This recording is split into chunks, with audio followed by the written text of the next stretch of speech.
அதே கிருஷ்ணா. அழகான இமாலயாஸ், ஆச்சரியமான சூரிய வெளிச்சம். சூரிய புத்திரி தான் யமுனா. ஹே சூரிய பகவான், உடைய புத்திரியை பார்க்க போகிறோம். இன்னும் 2 கிலோமீட்டர் தூரத்தில் இருக்காளாம். சொல்லி வைப்பா, கிருபா பண்ணுங்க. ஹே சூரிய நாராயணா. ராதே கிருஷ்ணா. ஆச்சரியமான மலை. இதுதான் காத்தாலேருந்து நாங்கள் பார்த்துட்டே நடந்துட்டு இருக்க மலை. பனி படர்ந்த இமயமலை அப்படின்னு மலை. இதுதான் அந்த பனியோடு இருக்கக்கூடிய மலை. மேலே தெரிகிறதா பனியெல்லாம் ஆச்சரியமா. ஸோ இங்கே ஒரு அழகாக ஒரு பைராகி வந்து குதிரையில் நிறைய பேர் வந்துட்டுருக்கா. குதிரை வெறுமை வந்துட்டுருக்கு.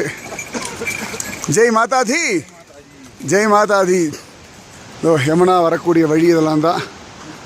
ஆச்சரியமான யமுனா, அத்தியாச்சரியமான ஒரு பைராகி மந்திர். இதோ மேலே அழகாக இமாலயன், மேலே அப்படியே ஐஸ் தெரியறதா.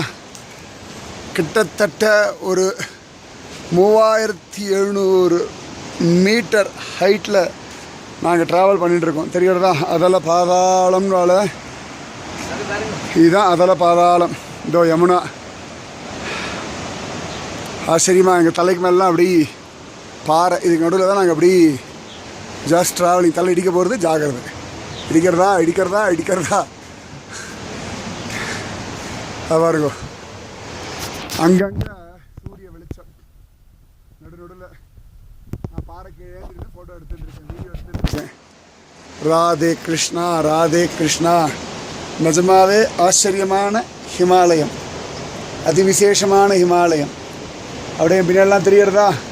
கட்டாயம் ஒரு நம்மெல்லாம் போவோம். சரியா? ராதே கிருஷ்ணா, ராதே கிருஷ்ணா, ராதே கிருஷ்ணா, ராதே கிருஷ்ணா, ராதே கிருஷ்ணா, ராதே கிருஷ்ணா, ராதே கிருஷ்ணா, ராதே கிருஷ்ணா.